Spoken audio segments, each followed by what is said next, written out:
నమస్తే, నేను మీ సతీష్. ఆంధ్రప్రదేశ్లో ఎన్నికలు సమీపిస్తున్నటువంటి వేళ సర్వే రిపోర్ట్లు అనేటువంటివి మాత్రం చాలా సంచలనంగా మారుతూ ఉన్నాయి. వాస్తవానికి ఎన్నికలు దగ్గర పడుతూ ఉన్నాయి అంటే ఏ రాజకీయ పార్టీ అయినా కూడా ఎలాంటి ఫలితాలు వచ్చేటువంటి అవకాశం ఉంది, అలాగే తమ పార్టీలో ఉన్నటువంటి లోటుబాట్లు ఏంటి, ప్రజలు ఎలాంటి ఆలోచనతో ఉన్నారు, ప్రజా నాడి ఏ విధంగా ఉంది అనేటువంటి తెలుసుకోవడానికి రాజకీయ పార్టీలు సర్వేలు చేయించుకుంటూ ఉంటాయి. అందులో భాగంగా వాళ్ళకి ఏమైనా లోటుబాట్లు ఉన్నట్లయితే వాటిని కూడా సరిదిద్దుకునేటువంటి పనిలో వాళ్ళు ఉంటారు, ఆ ప్రయత్నాలు చేస్తూ ఉంటారు. అందుకని సర్వేలు నిర్వహించుకుంటూ ఉంటారు. అలాగే కొన్ని సర్వే సంస్థలు ఉంటాయి. ఆ సర్వే సంస్థలు కూడా అసలు ఏ రకమైనటువంటి ఫలితాలు వచ్చేటువంటి అవకాశం ఉంది అంటే ప్రజా ఆలోచన ఎలా ఉంది, ప్రజల తాలూకు అభిప్రాయం ఎలా ఉండే అవకాశం ఉంది, ఎందుకంటే వాళ్ళు ఎవరికి ఓటేస్తారు, ఏ పార్టీ అధికారంలోకి వస్తుంది, వచ్చే అవకాశాలు ఉన్నాయి అనే దాని మీద ప్రజా నాడి తెలుసుకునేందుకు సర్వేలు నిర్వహిస్తారు. ఆ సర్వే రిపోర్ట్లు కూడా ఎంతో ఆసక్తికరంగా ఉంటాయి. ప్రజల్లో కూడా ఆ సర్వేలపైన చాలా ఆసక్తికరమైనటువంటి చర్చలు నెలకొనడం కూడా మనం గతంలో చూసాము. ఎందుకంటే ఆంధ్రప్రదేశ్ ఎన్నికలకు సంబంధించి ఇటీవల కొన్ని సర్వే రిపోర్ట్లు కూడా వచ్చాయి. గతంలో చూస్తే ఇండియా టుడే కావచ్చు, లేదా సి ఓటర్ కావచ్చు, అలాగే మొన్న మధ్య చాణక్య స్ట్రాటజీస్ అని చెప్పేసి ఇలాగ పలు రకాలైనటువంటి సర్వే నివేదికలు వచ్చినాయి. ఆ సర్వే నివేదికలపైన ఎంతో ఆసక్తికరమైనటువంటి చర్చలు కూడా చూసాం. ఈ క్రమంలో తాజాగా ఆంధ్రప్రదేశ్ ఎన్నికలకు సంబంధించి మరొక కొత్త సర్వే రిపోర్ట్ అయితే గనక బయటకు వచ్చింది. ఇందులో కూడా ఒక సంచలనమైనటువంటి అంశాలు అయితే కనిపిస్తూ ఉన్నాయి. ముఖ్యంగా చూస్తే రైజ్ అనేటువంటి ఒక సర్వే సంస్థ, Indian political research and analysis detailed survey report as on 1/2/2024 అంటే ఫిబ్రవరి 1వ తారీఖు నాటికి ప్రజా నాడి ఏ విధంగా ఉంది ఆంధ్రప్రదేశ్లో అనేటువంటిది వాళ్ళు ఈ సర్వే ద్వారా పూర్తిగా నివేదికనైతే వెలువరించారు. మరి ఈ సంస్థకు సంబంధించి చూస్తే ప్రవీణ్ పుల్లట్ట అనేటువంటి వ్యక్తి, ఈయన సీఈఓగా ఉన్నారు ఈ సంస్థకి. ఈయన ఆధ్వర్యంలోనే ఈ సర్వే కూడా నిర్వహించినట్లుగా తెలుస్తోంది. మరి ఈ సర్వే ద్వారా చూస్తే తెలుగుదేశం జనసేనల పొత్తు 94 స్థానాల్లో ఈసారి విజయం సాధించేటువంటి అవకాశాలు ఉన్నట్లుగా రైస్ సంస్థ సర్వేలో అయితే వెల్లడైనట్లుగా అయితే ఈ సర్వే నివేదిక చెప్తా ఉంది. అలాగే వైఎస్ఆర్ కాంగ్రెస్ పార్టీ చూస్తే 46 స్థానాల్లో విజయం సాధించేటువంటి అవకాశాలు రైస్ సంస్థ చేసినటువంటి ఈ సర్వేలో వెలువడినట్లుగా తెలుస్తుంది.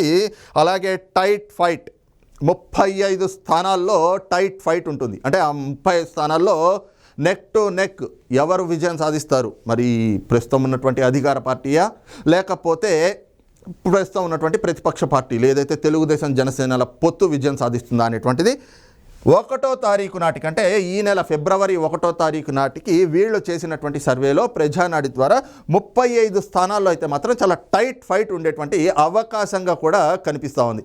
మరి ఆ 35 స్థానాలు, ఈ 94 స్థానాలు, 46 ఏ విధంగా ఎక్కడ ఎలా ఉండబోయేటువంటి అవకాశం ఉంది అనేటువంటిది పూర్తిగా ఒకసారి క్లుప్తంగా విశ్లేషించుకునేటువంటి ప్రయత్నం చేద్దాం. ఇది చూసాం కదా, rise Indian political research and analysis detail survey report as on 1/2/2024 అంటే ఫిబ్రవరి 1వ తారీఖు నాటికి ఇందాక చెప్పినట్లుగా ఈ సర్వే రిపోర్ట్ అయితే పూర్తిగా చూస్తే వీళ్ళు ఇచ్చినటువంటి ఈ సర్వే రిపోర్ట్ అనేటువంటిది ప్రతి ఒక్క లోక్సభ సెగ్మెంట్ పరంగా ఇచ్చారు. లోక్సభ పార్లమెంట్ ఏదైతే పార్లమెంట్ నియోజకవర్గం ఉంటుందో అందులో ఉండేటువంటి 7 నియోజకవర్గాలు, అలా ఏ నియోజకవర్గానికి ఆ నియోజకవర్గం ఇచ్చారు. ఇప్పుడు మరి పూర్తిగా చెప్పుకుంటూ వెళ్తే దాదాపు 175 నియోజకవర్గాలు అయ్యేటప్పటికి వీడియో కూడా లెందీ అయిపోతుంది. కాబట్టి పూర్తిగా అసలు దీనికి సంబంధించి అంటే ఈ సర్వేని ఏ విధంగా నిర్వహించారు, అసలు ప్రజా నాడి ఏ పార్టీకి ఎలా ఉంది, అసలు ఉన్నటువంటి సామాజిక వర్గాలు చూస్తే బీసీ, ఎస్టీ, ఎస్సీ, మైనార్టీ అనేటువంటి వాళ్ళది ఆ ఓట్ షేర్ గతంతో పోలిస్తే ఇప్పుడు ఏ పార్టీకి మెరుగైందా,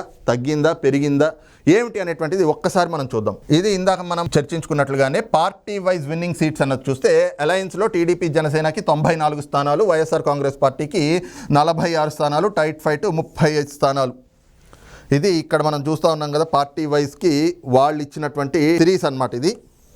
అలాగే vote share percentage of major parties, ఏదైతే ప్రధానమైనటువంటి పార్టీలు ఉంటాయో ఆ పార్టీలకి సంబంధించి ఓట్ షేర్ ఎలా ఉండబోతుంది అంటే తెలుగుదేశం పార్టీకి వచ్చి 46.57% ఓట్ షేర్ ఈసారి ఎన్నికల్లో ప్రజల నుంచి వాళ్ళకి రాబోతూ ఉంది. అలాగే వైఎస్ఆర్ కాంగ్రెస్ పార్టీకి వచ్చేటప్పటికి 40.31. మరి గత ఎన్నికల్లో చూస్తే వైఎస్ఆర్ కాంగ్రెస్ పార్టీకి దాదాపు 51% ఓట్ బ్యాంక్ వచ్చింది. ఓట్ షేర్ అనేటువంటిది వచ్చింది. మరి ఈసారి 2024 వచ్చేటప్పటికి గ్రాఫ్ అనేటువంటిది దాదాపు 11% పడిపోయింది. అంటే కేవలం 40% ఓట్ షేర్ మాత్రమే వైఎస్ఆర్ కాంగ్రెస్ పార్టీకి వచ్చేటువంటి అవకాశాలుగా కనిపిస్తుంది. అలాగే తెలుగుదేశం పార్టీకి సంబంధించి చూస్తే గత ఎన్నికల్లో 39-40% ఓట్ షేర్ వచ్చింది. ఇప్పుడు చూస్తే అది గణనీయంగా పెరిగి 6.5% పెరిగింది. ఇప్పుడు ప్రస్తుతం 46.57% ఓట్ షేర్ తెలుగుదేశం పార్టీకి ఈసారి ఎన్నికల్లో వచ్చేటువంటి అవకాశాలుగా కనిపిస్తోంది. అలాగే జనసేన పార్టీ గత ఎన్నికల్లో చూస్తే 6% ఓట్ షేర్ వచ్చింది. వాళ్ళు కూడా గణనీయంగా పెరిగారు. ప్రస్తుతం 10.44% జనసేన కూడా ఓట్ షేర్ ఈసారి వాళ్ళకి లభించబోతున్నట్లుగా కూడా అర్థమవుతోంది. అలాగే అదర్స్ ఇతరులను చూస్తే 2.68% ఓట్ షేరు, అంటే ఇతర రాజకీయ పార్టీలు, ఇండిపెండెంట్స్ వాళ్ళందరూ ఉంటారు కదా, కాంగ్రెస్ పార్టీ లేదంటే కమ్యూనిస్టులు, భారతీయ జనతా పార్టీ లేదా ఇండిపెండెంట్స్ ఇలాగ వచ్చిన వాళ్ళకి ఒక 2.68% ఓట్ షేర్ అయితే వాళ్ళకి లభించేటువంటి అవకాశాలు ఉన్నట్లుగా కూడా కనిపిస్తూ ఉంది. ఇంకా దానికి సంబంధించే చూస్తున్నాం కదా, ఇది తెలుగుదేశం పార్టీ, వైఎస్ఆర్ కాంగ్రెస్ పార్టీ, అలాగే జనసేనకు సంబంధించి ఈ విధంగా వాళ్ళు ఒక మోడల్ని కూడా ఇచ్చారు. అదేవిధంగా చూస్తే party wise vote share of different caste and communities, ఇందాక మనం చెప్పుకున్నాం కదా, పార్టీ వైజ్గా BC, SC, OC, ST, Christian, ముస్లిం అంటే మైనార్టీ ఓట్ షేర్ ఎలా ఉండేటువంటి అవకాశాలు ఉండేది అనేది ఇది ఆగస్టు 2023 నాటికి, అంటే గత సంవత్సరం ఆగస్టు నాటికి ఏ పార్టీకి ఏ కమ్యూనిటీ ద్వారా అంటే ఏ సామాజిక వర్గం ఓట్ షేర్ ఎలా ఉంది, ఇప్పుడు ఈ జనవరి నాటికి ఎలాగ మారింది అనేటువంటిది కూడా వాళ్ళు ఈ సర్వేలో అయితే కనుక దాన్ని కూడా వాళ్ళు సర్వే చేపట్టారు. ముఖ్యంగా చూస్తే వైఎస్ఆర్ కాంగ్రెస్ పార్టీకి ఆగస్టు 2023 నాటికి బీసీ ఓట్ షేర్ అనేటువంటిది 41% ఉంటే టీడీపీకి 47% ఓట్ షేరు ఆనాటికి కూడా బీసీల నుంచి ఆ సపోర్ట్ అనేటువంటిది లభించింది. జనసేనకు చూస్తే 9.50 ఓట్ షేర్ అనేటువంటిది ఆగస్టు 2023 నాటికి జనసేనకు ఉంది. అలాగే అదర్స్ ఇతర పార్టీలకు చూస్తే 2% ఓట్ షేర్. అలాగే ఎస్సీలకి సంబంధించి చూస్తే ఎస్సీ కమ్యూనిటీ నుంచి ఏ పార్టీకి ఎలాగ ఓట్ షేర్ ఉంది అని చూస్తే వైఎస్ఆర్ కాంగ్రెస్ పార్టీకి 44%, అలాగే టీడీపీకి 39%, జనసేనకి 11%, అలాగే ఇతరులకి 8%. ఏది ఎస్సీలకి, దళితులకు సంబంధించినటువంటి ఓట్లు ఆగస్టు 2023 నాటికి ఈ విధంగా ఉంది. అలాగే ఓసీలకు సంబంధించి చూస్తే 41.5% వైఎస్ఆర్ కాంగ్రెస్ పార్టీకి ఆగస్టు 2023 నాటికే ఉన్నారు.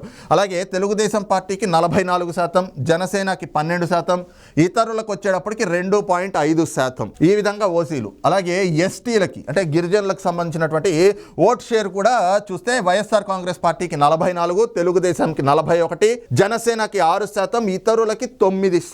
ఈ విధంగా ఉంది. అలాగే క్రిస్టియన్ ఓట్లకు సంబంధించి చూస్తే 51% ఓట్ షేరు వైఎస్ఆర్ కాంగ్రెస్ పార్టీకి ఉండేది. అలాగే 40% తెలుగుదేశం పార్టీకి, 6% జనసేనకి, 3% ఇతర పార్టీలకి. అలాగే మైనార్టీలు అంటే ముస్లిమ్స్కి సంబంధించి చూస్తే 42% వైఎస్ఆర్ కాంగ్రెస్ పార్టీకి, 44% తెలుగుదేశం పార్టీకి, 12% జనసేనకి, 2% ఇతర పార్టీలకి. ఇది ఆగస్టు 2023 నాటికి. మరి ప్రస్తుతం జనవరి 2024 వచ్చేటప్పటికి బీసీలకు సంబంధించి వైఎస్ఆర్ కాంగ్రెస్ పార్టీ గతంలో 41 ఉంటే ఇప్పుడు 40%కి అంటే 1% పడిపోయింది. అలాగే తెలుగుదేశం పార్టీ గతంలో 47 ఉంటే ఇప్పుడు 48, 1% పెరిగింది వాళ్ళకి ఆ సపోర్ట్ అనేటువంటిది. జనసేనకి గతంలో 9.5% ఉంటే ప్రస్తుతం అది 8.5%కి పడిపోయింది. అలాగే ఇతర పార్టీల వైపు చూస్తే 3% ప్రస్తుతం, గతంలో చూస్తే 2% అంటే 1% ఇతర పార్టీలకు కూడా మద్దతు పెరిగినట్లుగా కనిపిస్తోంది. అలాగే ఎస్సీలకు సంబంధించి చూస్తే గతంలో వైఎస్ఆర్ కాంగ్రెస్ పార్టీకి 44 ఉంటే ప్రస్తుతం వైఎస్ఆర్ కాంగ్రెస్ పార్టీకి 41% అంటే 3% తగ్గిపోయింది. అలాగే తెలుగుదేశం పార్టీకి గతంలో 39% ఉంటే ఇప్పుడు 42% అంటే 3% పెరిగారు. జనసేనకు చూస్తే గతంలో 11% ఉంటే ఇప్పుడు 13% అంటే 2% పెరిగారు. అలాగే ఇతర పార్టీలు గతంలో 8% ఎస్సీల నుంచి మద్దతు ఉంటే ఇప్పుడు వాళ్ళది 4% పడిపోయి ప్రస్తుతం 4%గా ఉన్నారు. అలాగే ఓసీలకు సంబంధించి చూస్తే వైఎస్ఆర్ కాంగ్రెస్ పార్టీ గతంలో 41.5% మద్దతు వాళ్ళ దగ్గర నుంచి కూడగట్టుకుంటే ప్రస్తుతం 1.5% పడిపోయి 40%కి వచ్చారు. అలాగే తెలుగుదేశం పార్టీ గతంలో 44% ఉంటే ప్రస్తుతం 45% వాళ్ళ మద్దతుని కూడగట్టుకోగలిగారు, అంటే 1% పెరిగారు. అలాగే జనసేన గతంలో 12% వాళ్ళ మద్దతుని కూడగట్టుకుంటే ప్రస్తుతం 11%, అంటే 1% తగ్గింది. ఇక ఇతరులను చూస్తే 2.5% ఉండేది వాళ్ళకి ఆ మద్దతు అనేటువంటిది, ఈసారి ఇతర పార్టీలకి 4%, అంటే 1.5% పెరిగారు.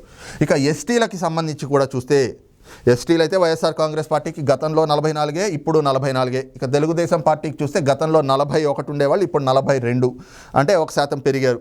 జనసేనకి గతంలో 6% ఉంటే ఇప్పుడు 8%, అంటే 2% పెరిగారు. ఇతరులకు చూస్తే గతంలో 9% ఎస్టీల నుంచి సపోర్ట్ ఉంటే ఇప్పుడు 3% తగ్గిపోయి అది 6%కి వచ్చింది. ఇక క్రిస్టియన్లకు సంబంధించి చూస్తే గతంలో 51% ఓట్ షేర్ వైఎస్ఆర్ కాంగ్రెస్ పార్టీకి ఉంటే ఈసారి 3% తగ్గిపోయి 48%కి వచ్చారు. గతంలో తెలుగుదేశం పార్టీకి 40 ఉంటే ఇప్పుడు 4% పెరిగి 44 అయ్యారు. జనసేనకి అప్పుడు 6, ఇప్పుడు 6% అలాగే నిలకడగా ఉన్నారు. ఇతరులు గతంలో 3% అధికంగా ఉంటే ఈసారి వాళ్ళు 1% తగ్గిపోయి వాళ్ళకి 2% వచ్చింది. ఇంకా ముస్లిం మైనార్టీలకు సంబంధించి చూస్తే వైఎస్ఆర్ కాంగ్రెస్ పార్టీకి గతంలో 42% మైనార్టీలు మద్దతు వస్తే ఈసారి వాళ్ళకు 1% పెరిగింది. 43% మైనార్టీలు వైఎస్ఆర్ కాంగ్రెస్ పార్టీ వైపు మొగ్గు చూపుతూ ఉన్నారు. అలాగే తెలుగుదేశం పార్టీకి గతంలో 44 ఉంటే ఈసారి 2% తగ్గి 42%కి వాళ్ళు తగ్గిన పరిస్థితి. జనసేన చూస్తే గతంలో 12% మైనార్టీల మద్దతు ఉంటే ఈసారి 13%కి అది పెరిగినట్లుగా కనిపిస్తుంది, 1%. ఇతర పార్టీలకు వచ్చేటప్పటికి 2 సమానంగా ఉన్నాయి. ఈ విధంగా కమ్యూనిటీ వైజ్గా కూడా వాళ్ళు ఈ రకమైనటువంటి ఇదైతే ఇచ్చారు. అయితే ఈ సర్వేని ఏ విధంగా నిర్వహించారు అంటే ర్యాండమ్గా నియోజకవర్గాల వారీగా తిరుగుతూ వాళ్ళ టీమ్స్ వెళ్ళాయి. అక్కడ ఉండేటువంటి పబ్లిక్ని ర్యాండమ్గాను ఏ అంశాలు అక్కడ చూస్తే ప్రభుత్వం అందిస్తున్నటువంటి సంక్షేమం కావచ్చు, లేదంటే ఏ అంశాలు అక్కడ ప్రభావితం చేస్తూ ఉన్నాయి, ఏ అంశాల పట్ల ప్రభుత్వానికి అనుకూలంగా ఉన్నారా లేదు వ్యతిరేకంగా ఉన్నారా, ఏ రకమైనటువంటి అభిప్రాయంతో ప్రజలు ఉన్నారు అనేటువంటిది దాదాపుగా 189,000 మంది దగ్గర, అంటే 189,000 శాంపుల్స్ కలెక్ట్ చేశారు.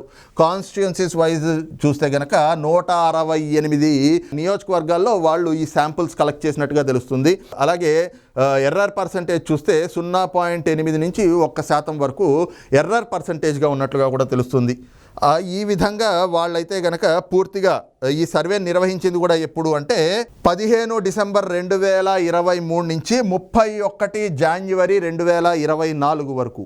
అంటే గత ఏడాది డిసెంబర్ 15వ తారీఖు నుంచి మొన్న 3-4 రోజుల క్రితం జనవరి 31 వరకు కూడా ఈ విధంగా వాళ్ళు 189 శాంపుల్స్ని 168 నియోజకవర్గాల వారీగా పూర్తిగా తిరిగి ఆ అన్ని నియోజకవర్గాల్లో ప్రజల అభిప్రాయాన్ని తెలుసుకున్న తర్వాత ర్యాండమ్గా ఈ ఏదైతే సర్వే రిపోర్ట్ ఉందో ఆ సర్వే రిపోర్ట్ని అయితే ప్రకటించినట్లుగా వాళ్ళు చెప్తా ఉన్నారు. దాని ఆధారంగా వస్తున్నటువంటి ఫలితాలు ఏమిటి అంటే ఇదిగోండి, ఇది పూర్తిగా తెలుగుదేశం జనసేనల పొత్తు 94 స్థానాల్లో విజయం సాధించబోతోంది. వైఎస్ఆర్ కాంగ్రెస్ పార్టీ 46 స్థానాల్లో, అలాగే టైట్ ఫైట్ 35 స్థానాల్లో ఉండబోతోంది. ఈ టైట్ ఫైట్లో కూడా చూస్తే దాదాపుగా తెలుగుదేశం పార్టీకి ఒక 60 నుంచి 70% సీట్లు కూడా వచ్చే అవకాశంగా కనిపిస్తుంది. ఆ లెక్కను చూసుకున్నా కూడా ఒక 25 సీట్లు అక్కడ యాడ్ అయ్యి ఒక 10 సీట్లు వైఎస్ఆర్ కాంగ్రెస్ పార్టీకి వచ్చినట్లయితే పూర్తిగా ఒక 119 స్థానాల్లో తెలుగుదేశం జనసేనల పొత్తు విజయం సాధించేటువంటి అవకాశాలను 56 స్థానాలకి వైఎస్ఆర్ కాంగ్రెస్ పార్టీ కైవసమయ్యేటువంటి పరిస్థితులు ఉన్నట్లుగా అయితే రైస్ సంస్థ నిర్వహించినటువంటి సర్వే రిపోర్ట్ ఆధారంగా అర్థమవుతా ఉంది. మరి ఏదైతే ఈ సర్వేలు వస్తూ ఉన్నాయో వాటిపైన ప్రజలు కూడా ఎంతో ఆసక్తి చూపిస్తూ ఉన్నారు. ఈ క్రమంలోనే సర్వే సంస్థలు కూడా ఎన్నికలు దగ్గర పడుతున్న కొద్దీ ఈ రకమైనటువంటి నివేదికలను కూడా వెలువరిస్తూ ఉన్నారు. మరి ఏదైతే తాజాగా వచ్చినటువంటి ఈ రైస్ సర్వే రిపోర్ట్ పైన మీ అభిప్రాయం ఏమిటి అన్నది కూడా కింద కామెంట్ సెక్షన్లో మెన్షన్ చేయండి. Thank you.